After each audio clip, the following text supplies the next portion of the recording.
नमस्कार प्यारे प्यारे साथियों। आपका स्वागत है राजस्थान इतिहास के को लेकर के जो आने वाली विगत एग्जामों के लिए बहुत महत्वपूर्ण साबित होने वाले हैं। आज का वीडियो शुरू करने से पहले हम कुछ मोटिवेशन बातों को लेकर स्टार्ट करेंगे। असफलता के डर को अपने सपनों के बीच की बाधा मत बनने दें, बल्कि उसे अपने सफल होने के लिए प्रेरणा बनाएं। सपनों को साकार करने का पहला कदम है खुद पर विश्वास करना।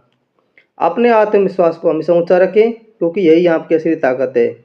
जीवन एक आईना है, ये वही दिखाता है जो आप देखना चाहते हैं। इसलिए जो अपने ऊपर विश्वास रखें और हमेशा है जो छोटे छोटे कदमों के लेकर आगे बढ़ते रहें। चलिए फिर हम आज का वीडियो स्टार्ट करते हैं राजस्थान इतिहास को लेकर के, जिसमें पढ़ेंगे हम गुर्जर प्रतिहार वंश। फुल डिटेल सॉल्यूशन करने वाले हैं इसका है जो। अगर इसमें क्या आप पढ़ के जाते हैं तो एक भी क्वेश्चन आपके एग्जाम से बाहर नहीं जाएगा। इसलिए जो धैर्य बनाकर शांतिपूर्वक वीडियो को देखें और फिर कमेंट करके बताएं कि आज का वीडियो कैसा लगा। चलिए फिर वीडियो को स्टार्ट करते हैं। प्रतिहार राजवंश। प्रतिहार राजवंश, इसमें पहला टॉपिक आज रहेगा प्रतिहार राजवंश राजस्थान इतिहास के अंतर्गत। प्रतिहार शब्द का अर्थ है द्वारपाल। क्या है द्वारपाल? प्रतिहारों ने अकबर आक्रमणकारियों से भारत की रक्षा की, अतः इनकी तुलना मौर्य गुप्त राजाओं से की जा सकती है। गुर्जर प्रतिहारों ने लगभग 200 वर्षों तक अरब आक्रमणकारियों का विरोध किया। प्रतिहार स्वयं को लक्ष्मण के वंशज मानते हैं और सूर्यवंशी रघुवंशी भी ये अपने आप को मानते हैं। ग्वालियर अभिलेख में प्रतिहारों को सौमित्र लक्ष्मण उद्भूत हुआ बताया गया है। Doctor R.C. मजुमदार जी कहते हैं गुर्जर प्रतिहारों ने 6 से 12वीं शताब्दी तक अरब आक्रमणकारियों के लिए बाधक का कार्य किया था, क्योंकि अरब आक्रमणकारियों के लिए ये बाधक के रूप में खड़े रहे। 8वीं से 10वीं शताब्दी में उत्तर भारत में गुर्जर प्रतिहार वंश प्रभावशाली रहा था। गुर्जर प्रतिहारों का प्रभाव का केंद्र क्या था? मारवाड़ था। गुर्जर प्रतिहारों की कुलदेवी चामुंडा माता थी। गुर्जर आत्रा प्रदेश में रहने के कारण प्रतिहार गुर्जर प्रतिहार कहलाई। गुर्जर आत्रा प्रदेश के अंतर्गत नागौर का दक्षिणी भाग जोधपुर पाली क्षेत्र आता है। गुर्जर आत्रा प्रदेश की राजधानी भीनमाल पीलोमिलो जालोर थी। क्या थी? भीनमाल पीलोमालो जालोर थी। भीनमाल को प्राचीन काल में श्रीमाल के नाम से जाना जाता था। किसके नाम से जाना जाता? श्रीमाल के नाम से जाना था प्राचीन काल में। चीनी यात्री वेनसांग के यात्रा वृत्तांत सीको में कूचेलो गुर्जर, कूचेलो का मतलब गुर्जर होता था, देश का उल्लेख करता है। कूचेलो की राजधानी पीलोमिलो भीनमाल थी। ये कौन कहता था? वेनसांग कहता था। वेनसांग को यात्रियों का राजकुमार या नीति का पंडित भी कहा जाता है। वे शाक्य मुनि भी वेनसांग को कहते हैं। अरब यात्रियों ने गुर्जरों को जुर्ज कहा है। क्या कहा है? जुर्ज कहा है। अल मसूदी ने प्रतिहारों को अल गुर्जर कहा तथा अल मसूदी ने प्रतिहार राजा को बोरा कहा। क्या कहा था? बोरा कहा था। गुर्जर प्रतिहार वंश। अब मेन टॉपिक हमारा गुर्जर अब शुरू होता है। गुर्जर जाति का सर्वप्रथम उल्लेख बादामी के चालुक्य नरेश पुलकेशिन द्वितीय के एलो अभिलेख से मिलता है। किसे मिलता है? पुलकेशिन द्वितीय के एलो अभिलेख से मिलता है। एलो अभिलेख का रचयिता रवि कीर्ति जैन था। देवली रामनपुर नीलगुंड बोंज गुर्जर व करहाड़ अभिलेख गुर्जर नाम से संबंधित अभिलेख है। प्रतिहार महामारो मंदिर निर्माण वास्तुशैली के संरक्षक थे। राजस्थान में गुर्जर प्रतिहार कालीन मंदिर व अधिवरा मंदिर उदयपुर, हर्षमाता मंदिर आबानेरी, नीलकंठ मंदिर राजौरगढ़, हरिद्वार मंदिर ओसिया, सोमेश्वर मंदिर किराड़ू तथा कामेश्वर मंदिर आवा परौली मंदिर स्थित है। मांडवपुर से कच्छ का क्षेत्र गुर्जर आत्रा गुर्जर क्षेत्र कहलाता था। गुर्जर आत्रा प्रदेश का मुख्य कार्य क्या था? गोपालन था। गोपालन के हाथी की लाठी को गुर्ज कहा जाता था। लाठी गुर्ज से लड़ने वाला योद्धा गुर्जर कहलाए। जनश्रुति के अनुसार आबू पर्वत पर यह कुंड से निम्न वंश की उत्पत्ति हुई थी। जनश्रुति के अनुसार आबू पर्वत के क्या थे? आबू पर्वत के न्यून वंश की उत्पत्ति हुई थी। यह कुंड से किसकी हुई थी? यह कुंड से उत्पत्ति मंडोर के प्रत्यार वंश का उदय, सांबर के चौहान वंश का उदय, आबू से परमार वंश का उदय, भीनमाल के चालुक्य वंश का उदय। इनको किससे किससे उदय हुआ माना जाता है? अग्निकुंड से। अग्निकुंड से इनका उदय हुआ माना जाता है। अग्निकुंड का थ्योरी है जो चंद्रवर्ती के द्वारा दी गई थी। चंद्रवर्ती मानते थे कि गुजरों मतलब राजपूतों का उत्पत्ति अग्निकुंड से हुई है। किससे हुई है? अग्निकुंड से हुई है। जबकि कनिगम ने गुर्जर प्रत्यारों को कुषाण वंशी यूची जाति कहा है। मिस्टर जैक्सन ने बम्बई गजेटर में गुर्जरों को विदेशी माना है। जॉर्ज कैनेडी गुर्जर प्रत्यारों को ईरानी मूल का बताते हैं। डॉक्टर भंडारकर ने गुर्जर प्रत्यारों की खिजर संतानों की बताकर विदेशी साबित किया। बम्बई गजेटर में गुर्जर प्रत्यारों को विदेशी आक्रमणकारी बताया गया है। स्मिथ स्टेफानो ने गुर्जर प्रत्यारों को हूणवंशी कहा है। डॉक्टर गौरीचंद शंकर हीराचंद ओझा ने प्रत्यारों को क्षत्रिय माना है। ग्वालियर प्रशस्ति में गुर्जर प्रत्यारों को श्री राम के अनुज लक्षण का वंशज बताया गया है। जबकि स्कंद पुराण में गुर्जर प्रत्यारों को पंच द्रविड़ों में से एक माना है। हरिवंश पुराण में गुर्जर प्रत्यारों को सूर्यवंशी राजा हरिश्चंद्र के वंशज को माना है। जबकि मुणो नैन सिंह अपनी पुस्तक मारवाड़ रा प्रगनारी विगत के अनुसार गुर्जर प्रत्यारों की कुल 26 शाखाएं थी। मोत नैन सिंह के अनुसार गुर्जर प्रत्यारों की शाखा मंडोर, भीनमाल, राजौरगढ़, उज्जैन, कन्नौज, वंडोज, आबनेरी और मेड़ता थी। मंथन देव रामपुर राजौरगढ़ का शासक था। मंथन देव वह रामपुर या राजौरगढ़ का शासक था। गुर्जर प्रत्यार शासन में केंद्रीय राजसत्तात्मक राजतंत्र शासन था। गुर्जरों की मंडोर शाखा। गुर्जर प्रत्यारों की मंडोर शाखा जिसके राजा थे हरिश्चंद्र। मंडोर के प्रत्यार क्षत्रिय माने जाते थे। प्रत्यार वंश की वंशावली का प्रारंभ हरिश्चंद्र से माना जाता है। किससे माना जाता है? हरिश्चंद्र से माना जाता है। राजा हरिश्चंद्र की दो रानियां थी, तारा देवी और भद्रा देवी। रानी तारा देवी ब्राह्मण थी, उसकी संतान का नाम राहुल था। रानी भद्रा देवी क्षत्रिय थी। इसके 4 पुत्र हुए, भोगवट, कद्दल, रज्जिल व दक्कुल। मंडोर के प्रत्यार क्षत्रिय कहलाए। हरिश्चंद्र को विद्वान होने के कारण रोहिल्ला की उपाधि प्राप्त थी है। हरिश्चंद्र को प्रत्यारों का गुरु, गुर्जर प्रत्यारों का आदि पुरुष गुर्जर कहा गया है।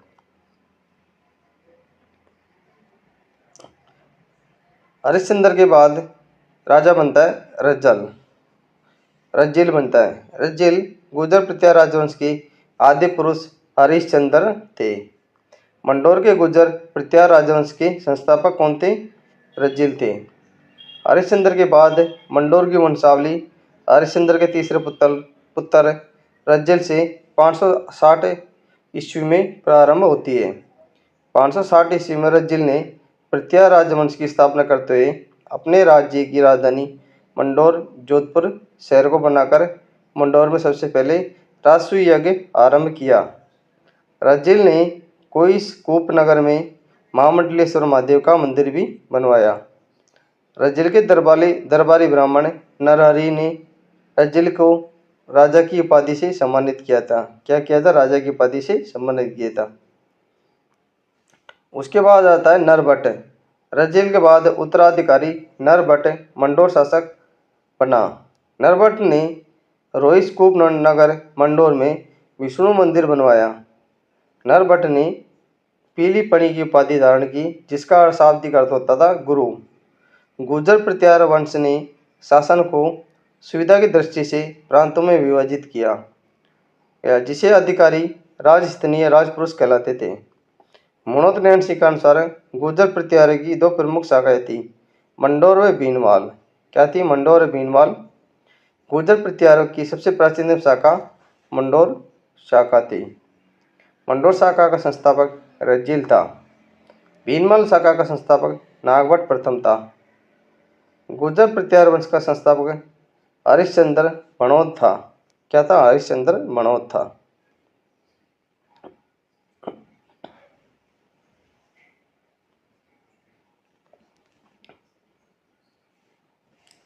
चीनी यात्री वेनशांग।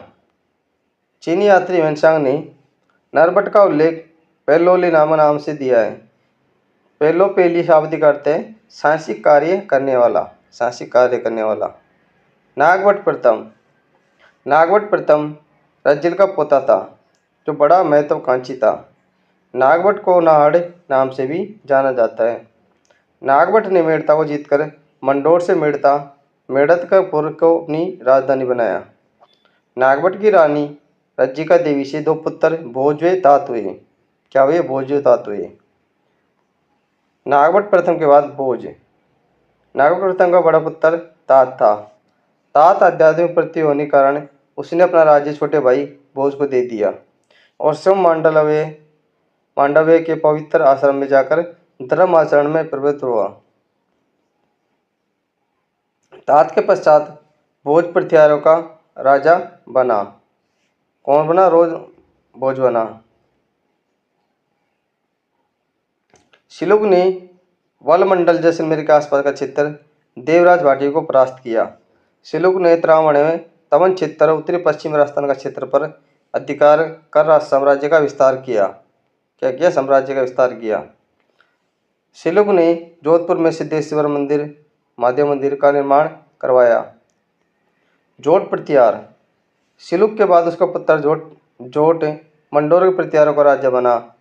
जोट प्रत्यार एकमात्र प्रत्यारों में वीणा वादक शासक हुआ। जोट प्रत्यारों ने गंगा में समाधि ली। इसकी जानकारी घटियाला अभिलेख से मिलती है। किससे मिलती है? घटियाला अभिलेख से मिलती है।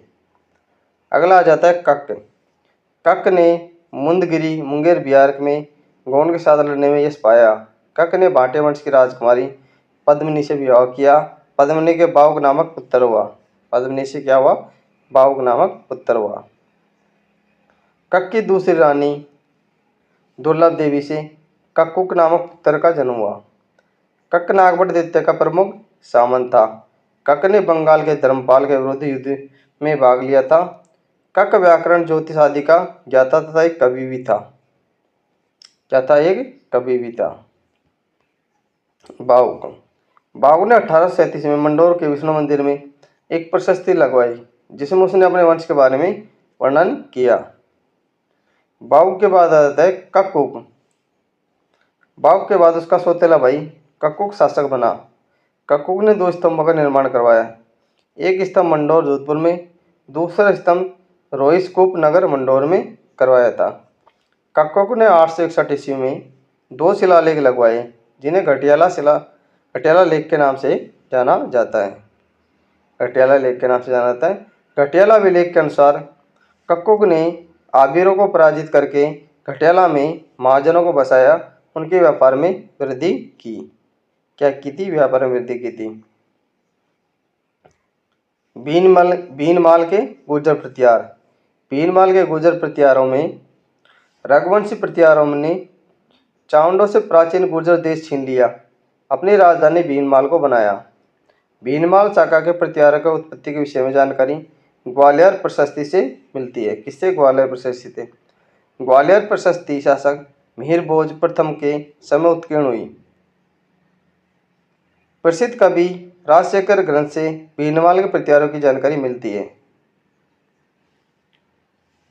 भीनमालों में नागभट्ट प्रथम 730 से 756। नागभट्ट प्रथम को नागावलोक के नाम से जाना जाता है। किससे? नागावलोक नाम से जाना जाता है। नागभट्ट प्रथम के दरबार को नागावलोक दरबार कहा जाता है। क्या कहा जाता है? नागावलोक दरबार कहा जाता है। नागभट्ट प्रथम ने भीनमाल को चावंडों से जीता तथा भीनमाल को 730 ईस्वी में भीनमाल को जालौर की राजधानी बनाया। भीनमाल यानी जालौर को, क्योंकि प्राचीन नाम जालौर का भीनमाल था, को राजधानी बनाया। भीनमाल में प्रत्यार वंश की स्थापना भीनमाल में प्रत्यार मंच की स्थापना नागभट्ट प्रथम ने की थी। नागभट्ट प्रथम को प्रत्यारों का संस्थापक माना जाता है। क्या माना जाता है? प्रत्यारों का संस्थापक, प्रत्यार राज्य साम्राज्य का संस्थापक माना जाता है नागभट्ट प्रथम को। इसकी जानकारी पुलकेशिन द्वितीय के ऐहोल अभिलेख से होती है। किससे होती है? ऐहोल अभिलेख से होती है। नागभट्ट प्रथम को नारायण की मूर्ति का प्रतीक राम का प्रतिहार, क्षत्रिय ब्राह्मण, इंद्र के दम का नाशक, मिलिस नाशक आदि विभिन्न उपनामों से जाना जाता है। नागभट्ट प्रथम ने आबू जालोर आदि को जीतकर उज्जैन अवंतिका को दूसरी अपनी राजधानी बनाया। डॉक्टर दशरथ शर्मा के अनुसार नागभट्ट प्रथम की राजधानी जालोर थी। प्राचीन नाम भीनमाल था। नागभट्ट प्रथम के समय राजपूत वंशीय गुइल, चौहान, परमार, राठौड़, चंदेल, चालुक्य के सामंत के रूप में कार्य करते थे। ग्वालियर अभिलेख के अनुसार नागभट्ट प्रथम ने मिलेच्छ अरबी सेना को पराजित कर अपने साम्राज्य का विस्तार किया था। क्या किया था? अपने साम्राज्य का विस्तार किया था। नागभट्ट प्रथम ने गुजरात, राजस्थान, पंजाब, हरियाणा, मालवा, चंबल घाटी, सतलज के दक्षिण में गुर्जर साम्राज्य की स्थापना विस्तार किया था। नागभट्ट का समकालीन अरब शासक जुनैद था। अरब शासक जुनैद की पुष्टि अल बिलादुरी के विवरण से मिलती है। नागभट्ट प्रथम ने पश्चिम भारत की अरबों से रक्षा की और उनके रोंदे हुए अनेक प्रदेशों को उन्हें जीत लिया था। अंसोट अभिलेखानुसार समकालीन अरब शासक जुनैद के नियंत्रण से भंडोज पर नागभट्ट प्रथम ने अधिकार कर लिया था। क्या कर लिया था? नागभट्ट प्रथम ने अधिकार कर लिया था। अमोघ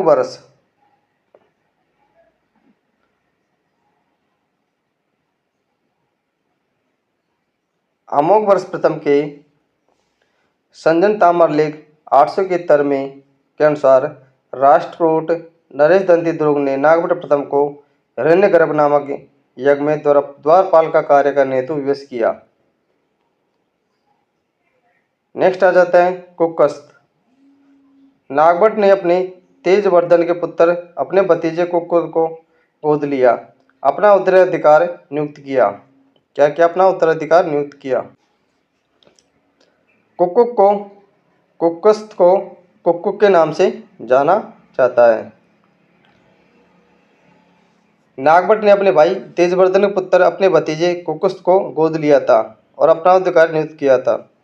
कुकुस्त को कुकुक के नाम से जाना जाता है। कुकुस्त ने मंडोर में विजय स्तंभ की स्थापना करवाई तथा इसके नीचे विष्णु मंदिर भी बनवाया था। यह राजपूत का दूसरा प्राचीन विजय स्तंभ था।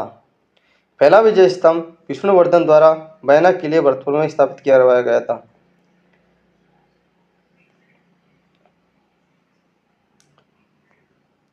कुकुस्त के समय उज्जैन अवंतिका गुर्जर प्रतिहार शासक देवराज था, जिसे देव शक्ति की भी कहा जाता था। परम वैष्णव था। उसकी रानी भूयिका देवी से वत्सराज का जन्म हुआ था। मोस्ट इम्पोर्टेंट राजा वत्सराज का शासनकाल 780 से 805 रहा था। 780 से 805 रहा था, यानी कि टोटल ये 25 वर्ष शासन किया था। 25 वर्ष तक शासन किया था। 25 वर्ष कम नहीं होता है।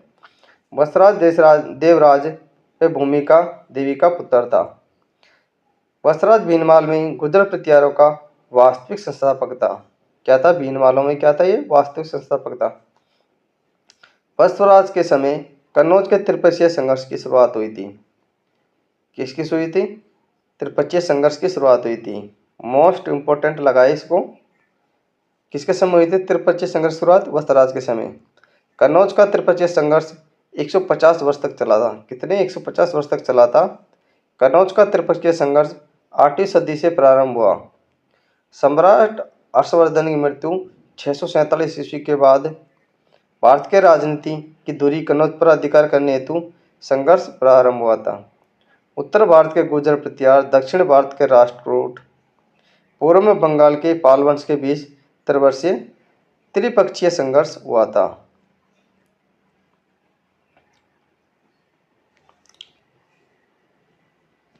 ये कन्नौज है। कन्नौज में उत्तर के गुर्जर प्रतिहार, पूर्व बंगाल के पाल वंश, दक्षिण राष्ट्रकूट के महाराष्ट्र के दक्षिणी राष्ट्रकूट जो इस पे कन्नौज पर अधिकार करना चाहते थे। इस कारण तीनों के मध्य त्रिपक्षीय संघर्ष हुआ। क्या हुआ? त्रिपक्षीय संघर्ष देखा गया तीनों के मध्य। कन्नौज के त्रिपक्षीय संघर्ष में गुर्जर प्रतिहार विजयी हुए थे। कौन हुए थे? उत्तर के गुर्जर प्रतिहार विजयी हुए थे। क्या हुए थे? विजयी हुए थे।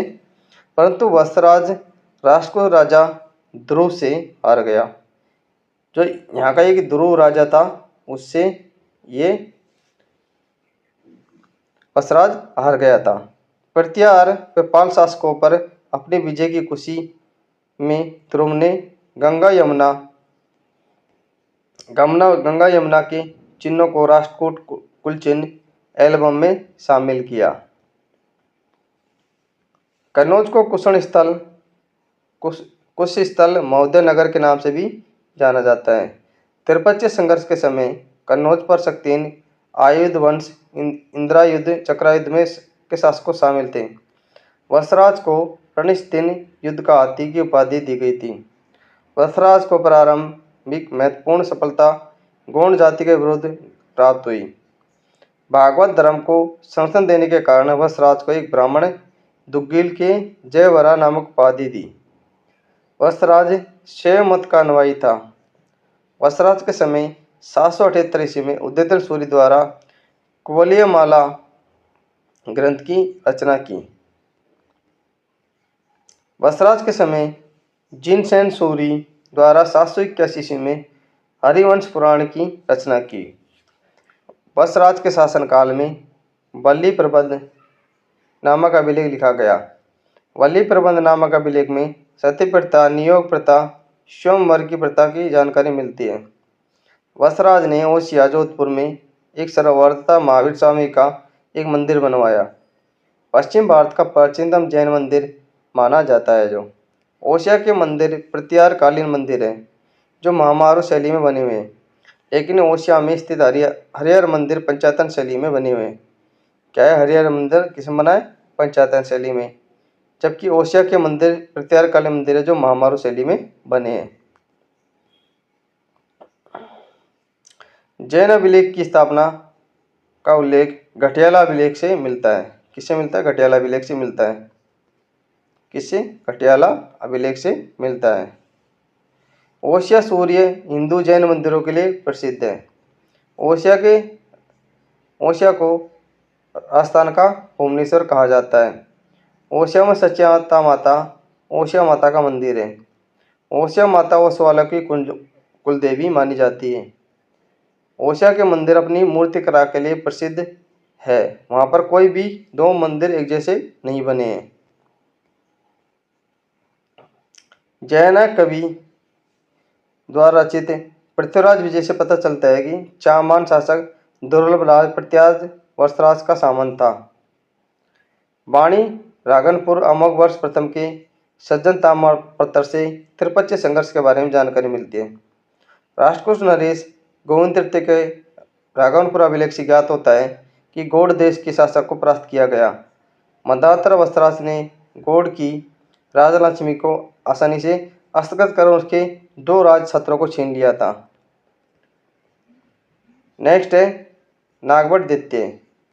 नागभट्ट द्वितीय का शासनकाल 795 से 833 था। नागभट्ट द्वितीय ने कितने वर्ष शासन किया था? नागभट्ट द्वितीय ने 38 वर्ष लगभग 38 वर्ष शासन किया था। कितने? 38 वर्ष। नागभट्ट द्वितीय वत्सराज व उसकी रानी सुंदर देवी का पुत्र था। नागभट्ट द्वितीय ने कन्नौज के शासक चक्रायुध को परास्त करके कन्नौज को अपनी राजधानी बनाया था। गुर्जर प्रतिहार की प्रतिष्ठा को पुनः स्थापित किया था।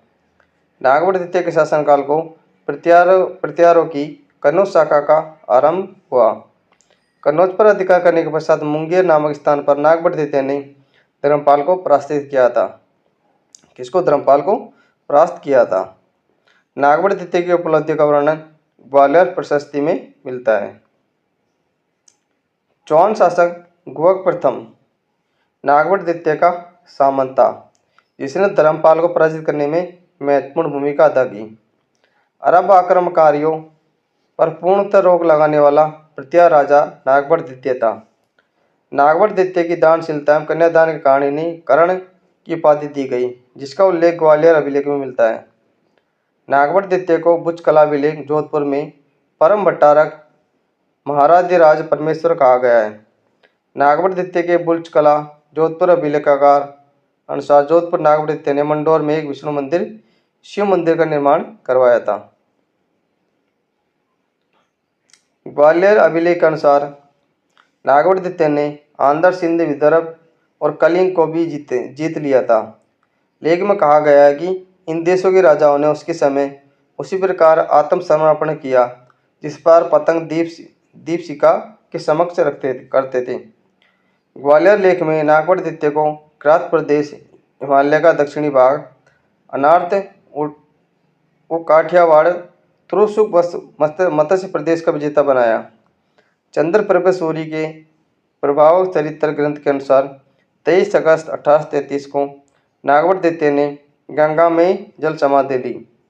मनेश ईश्वर राघवनपुर अभिलेख से पता चलता है कि नागभट्ट द्वितीय अपने पिता वत्सराज के राज्य का बदला लेने हेतु राष्ट्रकूट शासक गोविंद तृतीय से युद्ध करता है, परंतु इसे भी पराजय का सामना करना पड़ता है। राष्ट्रकूटों से हार के पश्चात साहस नहीं खोया और कुछ समय बाद कन्नौज शासक चक्रायुद्ध धर्मपाल द्वारा नामजद शासक को पराजित कर कन्नौज पर अधिकार कर कन्नौज को अपनी राजधानी बनाया। नागभट्ट द्वितीय के बाद आ जाता है रामभद्र। रामभद्र का शासनकाल सिर्फ 3 वर्ष तक ही रहा था। रामभद्र नागभट्ट द्वितीय के बाद उसकी रानी इष्टा देवी से उत्पन्न पुत्र रामभद्र पृथ्वीराज का शासक बना। रामभद्र को राम तथा रामदेव कहा जाता है। बादल अभिलेख के अनुसार रामभद्र को पालों के विरुद्ध हार का सामना करना पड़ा। रामभद्र की रानी अप्पा देवी से मीर भोज का जन्म हुआ था। किसका जन्म हुआ था? मीर भोज का जन्म हुआ था। मीर भोज का शासन 836 से 855 रहा था। कितना? 836 से 855 रहा था। कितना रहा था? लगभग 21 वर्ष तक इसका शासन रहा था। 21 वर्ष तक 21 वर्ष नहीं, 19 वर्ष तक इनका शासन रहा था। 19 वर्ष इन्होंने शासन किया। मीर भोज रामभद्र का पुत्र था। माता का नाम अप्पा देवी था। क्या था? अप्पा देवी था। ये मीर भोज है। क्या है ये? मीर भोज है। देख सकते हो, मीर भोज है, इसको मीर भोज बोलते हैं। मीर भोज का शाब्दिक अर्थ है सूर्य का प्रतीक। क्या है? सूर्य का प्रतीक। मीर भोज ने अपने पिता रामभद्र की हत्या कर पृथ्वीराज का शासक बना। क्या किया था इसने? अपने पिता को हत्या करके ये शासक बना था। इसलिए रामभद्र का शासक 3 वर्ष ही रहा था। मीर भोज को पृथ्वीराज का पितृहंता कहा जाता है। अगर क्वेश्चन आ जाए पृथ्वीराज का पितृहंता किस शासक को कहा जाता है? किसको कहा जाता है? मीर भोज को कहा जाता है। मीर भोज का काल गुर्जर प्रतिहार वंश का चरमोत्कर्ष का काल था। क्या था? चरमोत्कर्ष का काल था। मीर भोज गुर्जर प्रतिहार वंश में सबसे शक्तिशाली राजा था। मीर भोज प्रतिहार वंश का कट्टर इस्लाम विरोधी राजा था। मीर भोज ने बलपूर्वक बहुत से मुसलमानों को हिंदू बना दिया था। ग्वालियर प्रशस्ति में मीर भोज के बारे में महत्वपूर्ण जानकारी मिलती है। यह प्रशस्ति मीर भोज भोज प्रथम के काल में लिखी। मीर भोज को प्रभास पाटन आदिवरा सार्वभौम माल चक्रवर्ती की उपाधि प्राप्त थी। मीर भोज को ग्वालियर अभिलेख में आदिवरा की उपाधि से नवाजा गया। मीर भोज को दौलतपुर अभिलेख में प्रभास पाटन की उपाधि प्राप्त थी। चांदी एवं तांबे के सिक्कों पर मीर भोज को श्रीमद आदिवरा कहा गया है। श्रीमद आदिवरा की उपाधि से अलंकृत किया गया सिक्के के एक तरफ श्रीमद वरा लेख और दूसरी तरफ वरा नरवाहा का चित्र बना है। मीर भोज ने द्रुम नामक सिक्का भी चलाया था। क्या चलाया था? द्रुम नामक सिक्का भी चलाया था। मीर भोज ने अपने समकालीन शासक देवपाल से भी युद्ध किया। अरब यात्री सुलेमान राजतंगनी के लेखक कल्लड़ ने मीर भोज के शासन व्यवस्था की प्रशंसा की। कश्मीरी कवि कल्लड़ की राजतंगनी में मीर भोज की उपलब्धियों की जानकारी प्राप्त होती है। मीर भोज का प्रथम अभिलेख वरा अभिलेख है। मीर भोज के समय ग्वालियर प्रशस्ति लिखी गई थी। क्या लिखी गई थी? ग्वालियर प्रशस्ति लिखी गई थी।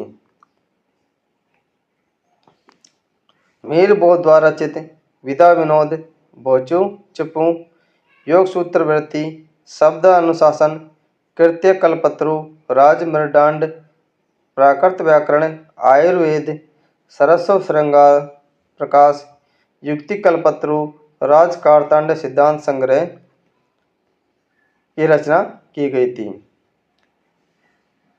851 ईस्वी में अरब यात्री सुलेमान ने मीर भोज के समय भारत की यात्रा की, जिसका विवरण सुलेमान की पुस्तक किताबुल हिंद सिंध में मिलता है। सुलेमान गुर्जर प्रत्यारों व पाल शासकों की तत्कालीन आर्थिक, राजनीतिक, सामाजिक दशा का वर्णन करता है। अरब यात्री सुलेमान के अनुसार मीर भोज के पास विशाल अश्व सेना व इस्लाम का शत्रु उसका साम्राज्य समृद्ध है, जिसमें सोने की चांदी की बहुत से खाने हैं। राज्य चोरी डकैती से मुक्त है। यह अरब यात्री सुलेमान ने मीर भोज के बारे में लिखा था। सुलेमान के अनुसार मीर भोज अरबों का स्वाभाविक शत्रु है। उसने पश्चिम में अरबों को प्रसार रोक दिया था। मीर भोज एक कवि को प्रत्येक श्लोक पर 1 लाख मुद्राएं प्रदान करता था। मीर भोज इस्लाम की दीवार है। मीर भोज अरबों का अमित्र है। हिंदुस्तान फकीरों का देश है। ये किसने कहा था? सुलेमान ने कहा था। महिपाल प्रथम के काल में आने वाले अरब यात्री अल मसूदी ने भोज के काल का वर्णन अपनी पुस्तक मुहजुल जुवाब में किया और लिखा है, अपनी शक्ति का केंद्र मुल्तान में अरबों से एक सूर्य मंदिर को तोड़ने से बचा रखा था। जब प्रत्यारों के आक्रमण का भय होता, वे उसे तोड़ने की धमकी देते हुए अपनी रक्षा करते थे। अरबी लेखक अल बिलादुरी ने लिखा है कि अरबों को अपनी सुरक्षा के लिए सुरक्षित स्थान मिलना कठिन था। उन्होंने झील के किनारे अल हिंद सीमा पर अल महफूज नामक एक शहर बसाया, जिसका अर्थ है सुरक्षित होता था। जिसका अर्थ क्या होता था? सुरक्षित होता था। इन विवरणों से स्पष्ट होता है कि भोज ने पश्चिम में अरबों के प्रसार को रोक दिया था। मीर भोज ने पाल वंश के शासक देवपाल के पुत्र वेगरपाल, नारायण पाल तथा राष्ट्रकूट वंश के कृष्ण तृतीय को कालिंजर के शासक जयशक्ति व भोज ने नर्मदा नदी के किनारे हराकर अंतिम रूप से कन्नौज पर अधिकार कर लिया था। राष्ट्रकूट शासक कृष्ण तृतीय ने मालवा प्रदेश जीता और मालवा चक्रवर्ती की उपाधि धारण की। इसकी जानकारी हमें ग्वालियर शिलालेख अरबी यात्री सुलेमान की यात्रा वृत्तांत से प्राप्त होती है। प्रोफेसर रे के अनुसार भोज की दास्तां स्वीकार करने वाला चंदेल नर्स जयशक्ति था। चंदेल वर्ष जयशक्ति था। गुर्जर प्रत्यारों की अश्व सेना तत्कालीन भारत में सर्वश्रेष्ठ थी। मीर भोज वैष्णव धर्म का अनुयायी था। मीर भोज ने विष्णु को सगुण व निर्गुण दोनों रूपों में पूजा। विष्णु को ऋषिकेश कहा। उत्तर प्रदेश के बगरमा लेख में उसे सपन पृथ्वी को जीतने वाला बताया गया है। 1893 के प्रत्यार लेख के दंड पाशिक नामक पुस्तक पुलिस अधिकारी का उल्लेख मिलता है। मीर भोज ने कलचुरी चेदी गुहिलोत वंश से मैत्री संबंध स्थापित किए और इन वंश के राजाओं ने उसके अभियानों में सहायता की। महेंद्रपाल का शासनकाल 1885 से 910 रहा था। 1885 से 910 रहा था। 25 वर्ष इनका शासनकाल चला। मीर भोज के बाद उसका पुत्र महेंद्रपाल प्रथम प्रत्यारों का राजा बना। मीर भोज व उसकी पत्नी चंद्र भंडारिका देवी से उत्पन्न हुए पुत्र महेंद्रपाल प्रथम शासक बना। इसने अपने पिता से मिले साम्राज्य को अक्षुण्ण बनाए रखा और महेंद्रपाल का गुरु व दरबारी कवि राजशेखर था। राजशेखर ने महेंद्रपाल की परम भट्टारिक महाराजाधिराज परमेश्वर की उपाधि का उल्लेख किया है। महेंद्रपाल प्रथम को रघुकुल चूड़ामणि, निर्भय राज व निर्भय नरेंद्र, महिपाल तथा महेंद्रा युद्ध आदि नामों से पुकारा। महेंद्रपाल को निर्भय नरेश भी कहा जाता है। राजशेखर ने विद्व साल भज्जी का नाटक में अपने शिष्य महेंद्रपाल निर्भय केंद्र को रघुकुल तिलक कहा है। राजशेखर ने महेंद्रपाल को बाल भारत में रघु ग्रामीणी रघुवंश युग में अग्रणी कहा है। राजशेखर ने अपनी पत्नी अवंत सुंदरी के कहने पर ही कर्पूर मंजरी की रचना की। महेंद्रपाल के गुरु राजसभा के दरबारी राजशेखर की रचनाओं से कन्नौज के वैभव और समृद्धि का पता चलता है। राजशेखर के कर्पूर मंजरी, प्रबंध कोश, बाल रामायण, बाल भारत, प्रचंड पांडव, विद्वसाल भंजी का नाम से नाटक, काव्य मीमांसा, अरविलास, भुवन कोश नामक ग्रंथों की रचना की। इतिहासकार BN पाठक ने अपने ग्रंथ उत्तर भारत का राजनीतिक इतिहास में प्रत्यार शासक महेंद्रपाल प्रथम को हिंदू भारत का अंतिम महान सम्राट माना। महेंद्रपाल के प्रथम शासनकाल में संबंधित घटनाओं में सूचना देने वाले लेख मीर भोज के लेखों से अधिक मात्रा में मिले।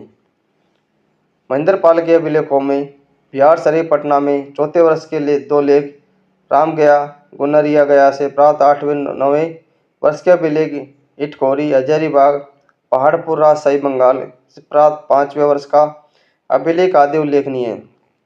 महेंद्रपाल प्रथम के काठियावाड़, पूर्वी पंजाब, झांसी तथा से उसके लेख मिले हैं। महिपाल प्रथम 914 से 943। महिपाल को चितिपाल या विनायकपाल एवं हेरमपाल के नाम से भी जाना जाता है। राजशेखर महेंद्रपाल महिपाल का दरबारी कवि था। महिपाल ने राजशेखर को आश्रय प्रदान किया था। राजशेखर ने महिपाल प्रथम को आर्यव्रत या महाराज अधिराज, रघुकुल मुक्तामणि व रघुकुल मुकुटमणि के नाम से पुकारा। राजशेखर ने महिपाल को बाल भारत नाटक में रघुवंश मुक्तामणि, रघुवंशीय मोतियों में मणि के समान एवं आर्यवर्त का महाराजा अधिराज कहा है। आर्यवर्त का महाराजा अधिराज लिखा। महिपाल गुजरात पर भी अधिकार था। इसका सामंत धर्णवीरा शासन करता था। महिपाल के समय 915 ईस्वी में अरब यात्री अल मसूदी भारत आया। अल मसूदी ने गुर्जर प्रत्यारों को अल गुर्जर राजा का बोरा कहा। महिपाल प्रथम के समय राष्ट्रकूट शासक इंद्रदत्त ने आक्रमण किया और सुप्रसिद्ध कुश स्थल नाम से प्रसिद्ध महोदय नगर अर्थात कन्नौज को नष्ट भ्रष्ट कर दिया। इस आक्रमण का उल्लेख कन्नड़ कवि पंप ने 941 ईस्वी में अपने ग्रंथ पंप भारत में किया। पंप चालू शासक नरसिंह का दरबारी कवि था। नरसिंह ने इस युद्ध में इंद्रदत्त का साथ दिया। महिपाल के शासनकाल में प्रत्यारों का पतन प्रारंभ हो गया था। किसका? प्रत्यारों का पतन प्रारंभ हो गया था। महेंद्रपाल द्वितीय 945 से 48। महिपाल प्रथम प्रज्ञान धनता पुत्र महेंद्रपाल द्वितीय शासक बना। इसकी जानकारी हमें राजपुताने के प्रतापगढ़ अभिलेख से मिलती है। इस अभिलेख से दसपुर मंदसौर के गांव दान देने का उल्लेख मिलता है। महेंद्रपाल द्वितीय के पश्चात प्रत्यार साम्राज्य कई भागों में विभाजित हो गया। प्रत्येक भाग में स्वतंत्र राजवंश की स्थापना हो गई थी। इसके बाद गुर्जर प्रतिहार में 4 शासक हुए। देवपाल 948 से 49, विनायकपाल द्वितीय 953 से 54, महिपाल द्वितीय 955, विजयपाल द्वितीय 960। इनके समय गुर्जर प्रतिहारों की अवनति हुई। देवपाल के समय चंदेल शासक स्वतंत्र शासकों के रूप में उदय हुआ। विजयपाल द्वितीय के समय गुजरात के चालुक्य शासकों ने स्वतंत्र राज्य स्थापित किया। कन्नौज के गढ़वाल, जीजाग भक्ति, बुंदेलखंड के चंदेल, ग्वालियर के कच्छपघात, शाकंभरी के चामान, मालवा के परमार, दक्षिण राजपूताना के गुहिलोत, मध्य भारत के कलचुरी नेदी आदि गुजरात के चालुक्य प्रमुख राजवंश स्वतंत्र हो गए थे। राज्यपाल प्रतिहार शासक राजपाल ने के समय महमूद गजनवी ने कन्नौज पर 1018 ईस्वी में 12वां अभियान आक्रमण किया। गजनवी के आक्रमण से डरकर राज्यपाल कन्नौज छोड़कर भाग गया। राज्यपाल की शिकायतता के कारण चंदेल शासक गंड के पुत्र विद्याधर चंदेल ने राजा का संग बनाकर उसे मार डाला। इस सब में दूबकुंड के कच्छपघात मुंशी समतार्जुन भी उनके साथ थे। त्रिलोचनापन राज्यपाल के पश्चात त्रिलोचन पाल को प्रतिहारों का शासक बनाया। त्रिलोचन पाल के समय महमूद गजनवी ने 1019 में आक्रमण किया और त्रिलोचन पाल को पराजित कर दिया। त्रिलोचन पाल ने बाहरी उत्तर प्रदेश को अपनी राजधानी बनाया था। नेक्स्ट है यशपाल। इसका अंतिम शासक कौन था? यशपाल था। प्रतिहार वंश का अंतिम शासक यशपाल 1036 ईस्वी में था। 11वीं शताब्दी में कन्नौज पर गढ़वाल वंश ने अपनी अधिकार स्थापित कर लिया था। इस प्रकार प्रतिहारों के साम्राज्य का 1093 ईस्वी में पतन हो गया। प्रभाकर वर्धन ने गुर्जर प्रतिहार साम्राज्य को समाप्त कर वर्धन वंश की स्थापना कर दी थी। क्या कर दी थी? वर्धन वंश की स्थापना कर दी थी। इसके बाद है जो कन्नौज पर वर्धन वंश का शासन चलेगा। साथियों, ये था आज का प्रतिहार वंश से संबंधित पूरा चैप्टर खत्म। अगले भाग में दूसरे वीडियो हम चौहान वंश के बारे में पढ़ेंगे। चौहान वंश को पूरा कवर करेंगे। साथियों, आज का सेशन आपको कैसा लगा? अगर अच्छा लगा हो तो हमें सपोर्ट करना और चैनल को सब्सक्राइब जरूर करना। मिलते हैं अगली वीडियो में। तब तक के लिए थैंक यू, धन्यवाद।